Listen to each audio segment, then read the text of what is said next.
Bonjour, je voudrais faire une petite vidéo qui concerne un sujet qui est préoccupant pour beaucoup de fœtus et d'embryons qui sont des jumeaux, voire des triplés dans le ventre de leur mère, euh, subissent une perte gémellaire, la mort d'un des fœtus ou d'un des embryons. Et c'est très difficile en général pour le survivant. Et en fait, ce que je voudrais aborder, c'est surtout le syndrome du jumeau perdu. Alors, je vais vous expliquer un peu en image avec un petit Playmobil comment ça se passe et qu'est-ce qui se passe en fait dans la tête de quelqu'un qui a perdu un jumeau dans le ventre de sa maman. Alors, voici notre individu. On n'a qu'à l'appeler Arthur. Voilà, il s'appelle Arthur. Et puis, dans le ventre de sa maman, alors il a bien sûr une maman et un papa. Alors, il se trouve que ses parents, pour faire simple, sont mariés. Et puis s'aiment, et puis ils ont eu Arthur comme enfant. Et malheureusement, lorsque Arthur était dans le ventre de sa maman, eh bien, il a perdu un des deux embryons. Elle a perdu un des deux embryons. En tout cas, un des deux embryons est décédé. Alors, ça s'est passé dans les premières semaines. Et il se trouve que ça n'a pas forcément été vu. Il faut le savoir que tous les jumeaux qui sont décédés ne sont pas forcément détectés. D'abord parce que l'échographie qui est faite, elle est faite parfois trop tard, c'est-à-dire que le jumeau est déjà parti, déjà mort. Et parfois, il n'est pas du tout détecté, puis parfois, il est même détecté et le personnel médical a pu choisir de ne rien dire à la famille. Parfois, la famille est au courant, mais ne conscientise pas les enjeux par rapport à cette gémellité. Et parfois encore, tout le monde est au courant et les gens ont bien conscience de ça. Là, je vais évoquer un certain nombre de choses en rapport justement avec Arthur dans le cas où ce jumeau n'a pas été détecté. Parce que si ça concerne en réalité une personne sur 20, ce syndrome du jumeau perdu, eh bien, ça fait énormément de monde autour de nous, en fait. Il y a quand même 5 personnes sur 100 et que dans un groupe avec une salle de 100 personnes, il y a 5 personnes au moins que cette gémellité perdue concerne directement. Alors, Arthur, il a son père et sa mère, et puis il y a ce jumeau que j'ai représenté ici. Il faut savoir que deux jumeaux, ils arrivent dans le ventre, ils ont prévu d'être à deux, et du coup, le développement des jumeaux qui vont naître, en fait, il est vraiment fait pour qu'il y ait d'un côté un jumeau qui est plus sa part, je sais pas, intuitif, un peu plus hémisphère droit, un peu bon, et l'autre un peu plus hémisphère gauche. Et en fait, leur fonctionnement, il est presque en miroir parce qu'on dirait que pour certaines choses, c'est comme si ils se complétaient et de cette manière, ils peuvent mieux fonctionner. Donc, l'un pousse dans une direction son développement, puis l'autre dans une autre direction. Dans le cas d'un jumeau qui serait décédé dans les premières semaines ou les premiers mois ou pendant la grossesse, eh ben, c'est quand même le cas pour le survivant. Et il développe quand même, enfin de mon expérience, hein, justement ces mêmes caractéristiques. Ce qui se passe, c'est que comme ils sont prévus pour être ensemble, si on les situe dans le ventre de la maman, eh bien, le jumeau ou la jumelle est mieux perçu, mieux encore que la mère, et encore plus, on est plus près de ce jumeau que même du cœur de la mère. Ce qui fait que lorsqu'il y a deux jumeaux, en réalité, la seule chose à communiquer, les seuls actes à poser par rapport à ces jumeaux, c'est de respecter et de comprendre que pour ces deux jumeaux, la première place va à l'autre jumeau. Parce que pour la plupart des enfants, lorsqu'il n'y a pas de jumeaux, le premier amour, la première place dans le cœur de l'enfant, évidemment, va à sa maman, sa mère. Pas dans le cas des jumeaux. Dans le cas des jumeaux, le jumeau est plus important, à la première place avant la mère. La mère à la seconde place. Cela étant,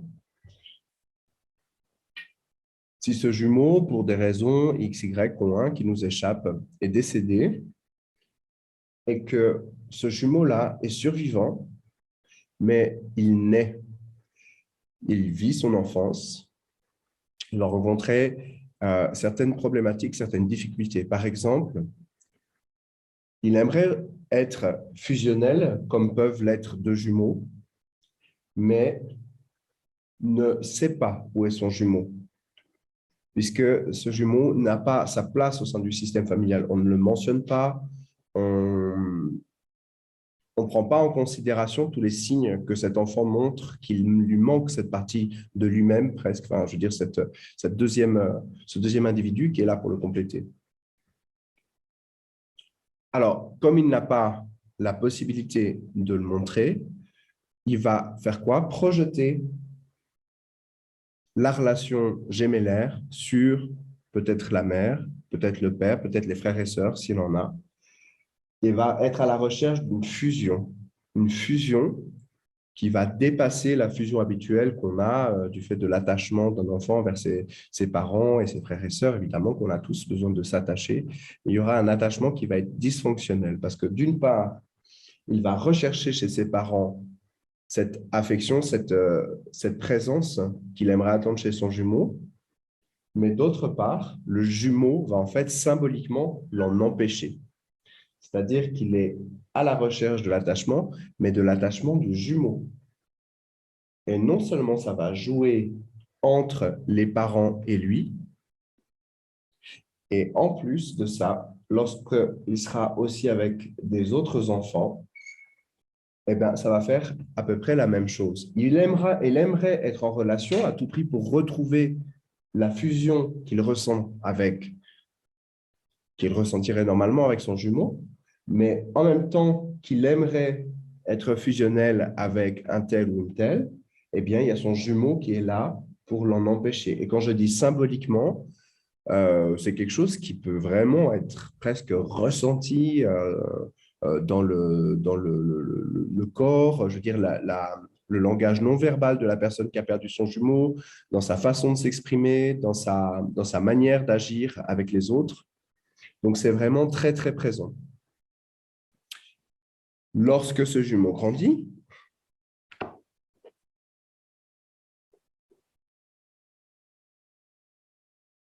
alors voilà, ce jumeau grandit, il devient un adulte. C'est un adulte qui va volontiers porter du noir parce que c'est une couleur de deuil. Et puis, c'est un adulte qui, par exemple, aura de la peine lorsqu'il va être en relation, que ce soit amoureuse ou avec des collègues. On va représenter par voilà, un petit policier, disons qu'il est devenu policier, par exemple. Comme il aimerait, chez ses parents, trouver une forme d'attachement, c'est ce qu'il va aussi chercher en amour, par exemple, ou avec ses collègues. Et en même temps, ce jumeau sera toujours là pour l'en empêcher. Parce que il n'y a pas de meilleur jumeau pour lui que son jumeau. Donc, l'autre sera systématiquement pas à la hauteur de l'attente qu'il a, qui est beaucoup trop forte. Alors, ça peut causer des problèmes. La difficulté à être en couple. La difficulté à être avec une personne qui peut être en couple. Parce que s'il y a cette recherche de fusion, le jumeau, par exemple, peut être tenté, c'est un exemple, hein, il y a plein de cas de figure, mais le jumeau peut être, par exemple, tenté de tomber, enfin, se sentir complètement fou amoureux et d'être toujours dans une relation qui est impossible, soit que l'autre personne est mariée ou en couple ou ne veut pas, et ça peut être des personnes qui vont tomber facilement aussi sur justement des manipulateurs, des gens euh, chez qui ça nourrit l'ego d'avoir qu'une personne ait des sentiments envers soi, mais en réalité ne sont absolument pas en mesure d'offrir en fait une relation de couple. Et il peut devenir un grand dépendant affectif. Non seulement ça a pu avoir parasité ses relations adultes, mais aussi enfants avec ses parents, à trouver que ce qu'ils apportent n'est jamais ce qu'ils cherchent, puisque ce qu'ils cherchent, c'est cette relation gémellaire, cette relation avec le jumeau Et puis, imaginons, Arthur finit par trouver la perle rare. Bon, je vais prendre ici qu'il a trouvé une femme. Et puis, ils ont un jour un enfant. C'est une petite fille. Et cette petite fille, en fait, il y a un problème, en fait, elle porte un poids parce que Arthur lui-même, il porte le poids, en fait, de ce destin du jumeau. Je vais le représenter par une pierre. Voilà, Arthur, toute sa vie, en fait, il a porté ce poids, ce destin lourd. Qu'est-ce qu'il y a dans ce destin? Il y a d'un côté le fait que, ça c'est la mort, hein? Je vais représenter la mort. Ce jumeau, à la fois il est mort, et à la fois Arthur est en vie. Donc ce caillou, il représente à la fois la perte du jumeau, aussi l'absence du jumeau, parce que le jumeau, il allait symboliquement vers la mort, mais Arthur, il a toujours eu de la peine à l'accepter.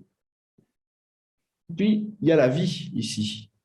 Et ce caillou, il représente aussi la culpabilité d'Arthur d'être lui en vie pendant que le jumeau est mort. Et ça, c'est ce que je peux voir vraiment dans mes séances, c'est que le jumeau survivant, quand c'est le cas, il se sent coupable, il transporte inconsciemment une culpabilité par rapport à tout ça.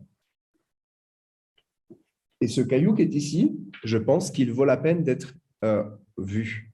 Et c'est un peu tous ces poids qu'on peut essayer de libérer justement, notamment au travers des constellations familiales, puisque c'est un peu par ce biais-là que je vais vous montrer, vous expliquer cette dynamique. Après, il y a d'autres méthodes et d'autres choses qui peuvent être faites par rapport à ce syndrome.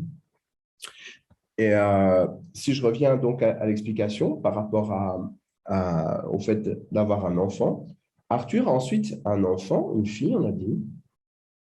Je vais écarter la vie et la mort avec le jumeau, hop, plus vers la mort. Ah, on quitte un peu l'écran. Voilà. Voilà, plus vers la mort. Et cette fille va sentir tout le long de sa vie le poids de cette absence, de cette culpabilité.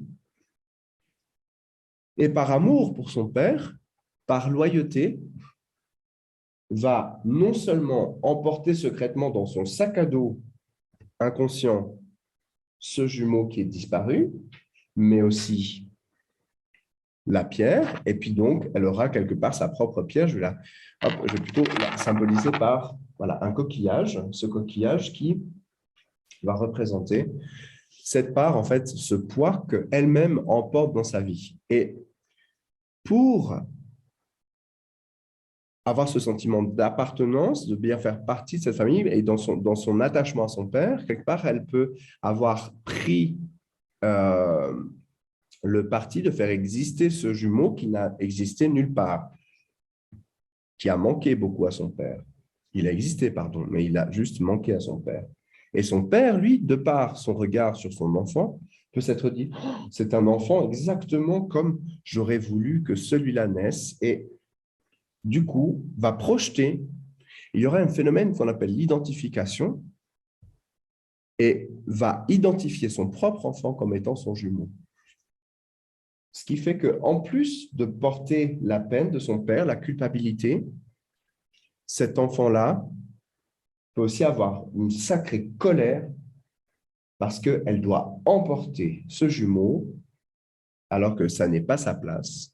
Et quelque part, elle va perdre la place qu'elle pourrait avoir près de son père parce que toute la place est prise par ce jumeau, qui, je le rappelle, dans toute relation, non seulement est recherché par Arthur, y compris auprès de ses enfants, mais en même temps repousse en fait les gens et ne leur permet pas d'avoir leur place. C'est un sacré bazar. Et il faut savoir que ça fait des générations et des générations et des générations que se baladent dans nos familles, des fois, parfois, ces grossesses gémellaires dont un des jumeaux disparaît. enfin il disparaît pas en réalité. Par exemple, si c'est un embryon, il peut être absorbé par le placenta, parfois j'ai des exemples un peu plus brutaux, un peu plus violents, c'est extrême, c'est pas la majorité des cas. Par exemple, une personne au bout de plus de 20 ans, voilà, qui a un kyste, et puis en fait, on ouvre le kyste, et puis on découvre, enfin, on opère le kyste, et puis en fait, on y trouve des dents, des cheveux, etc. Et en fait, c'est le matériel génétique de l'autre jumeau qui a été incorporé dans le corps. D'autres fois, ces enfants-là, ça a pu faire un espèce de conglomérat, puis ça finit par ressembler à des espèces de petites boules en pierre qui sortent avec le placenta. Et il fut un temps, on les appelait les enfants de la Lune. Et puis aujourd'hui, c'est vrai qu'on fait assez peu cas du placenta. Maintenant, il y a un peu un retour à l'idée de placenta qui déjà est une enveloppe qui semble manquer. Il semble manquer quelque chose à beaucoup de gens en fait dans ce placenta. On peut travailler aussi le lien au placenta de manière à retrouver un sentiment de sérénité et de sécurité dans la vie. Mais il y a aussi cette gémellité. C'est deux problèmes différents. Et pour pouvoir être attentif, pour pouvoir remettre de l'ordre là-dedans, eh bien, je ne connais pas beaucoup de thérapies et les constellations familiales, à mon avis, c'est la meilleure voie pour traiter de cette problématique-là. Et c'est une des raisons pour laquelle je me suis formé, que j'ai commencé à exercer là-dedans, parce que c'est un sujet qui m'a touché personnellement et qui vaut vraiment la peine de traiter finalement. Et là, en fait, il y a une belle façon de faire, c'est lorsqu'on vient en constellation familiale avec un tel problème, en général, on représente le père et la mère, et puis il y a Arthur qui vient. Et puis, en fait, on se rend compte que Arthur, secrètement, il regarde par terre. Oui, parce qu'en fait, Arthur, à ce moment-là, il est représenté par quelqu'un, c'est-à-dire par exemple moi, et je me mets simplement à l'écoute de ce qui me vient quand je représente Arthur. Si je me sens sur ma respiration, il y a des choses qui me viennent, des perceptions, des émotions. Euh, eh bien, si je suis à la place d'Arthur, eh bien, quand je commence à me déplacer un peu, mais je vois que je suis vraiment attiré vers le sol, quoi. Et je vais représenter ce qui est vers le sol. Et en fait, ce qui est vers le sol, eh ben, c'est ce jumeau. Et quand on place un jumeau, eh bien Arthur, en constellation familiale, on va le voir s'allonger comme ça et venir près de son jumeau et vouloir faire voilà, la paire qu'il est réellement au fond de lui. Parce qu'il est venu ici sur Terre en pensant être deux. Et ça, c'est pas fait. Alors, la bonne phrase que j'invite à dire à Arthur, c'est « Je te vois et je te donne une bonne place dans mon cœur. Tu as la première place dans mon cœur. »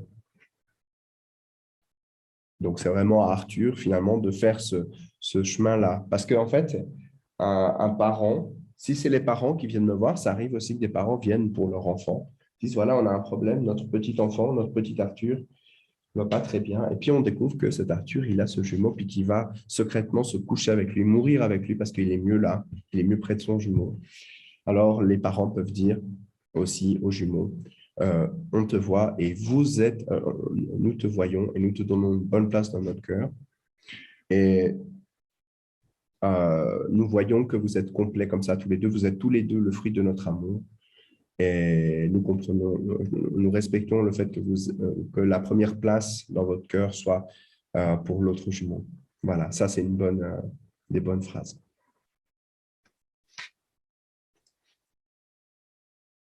J'espère que cette explication vous aura donné envie d'en savoir plus, peut-être vous aura aiguillé par rapport à des choses que vous pouvez vivre.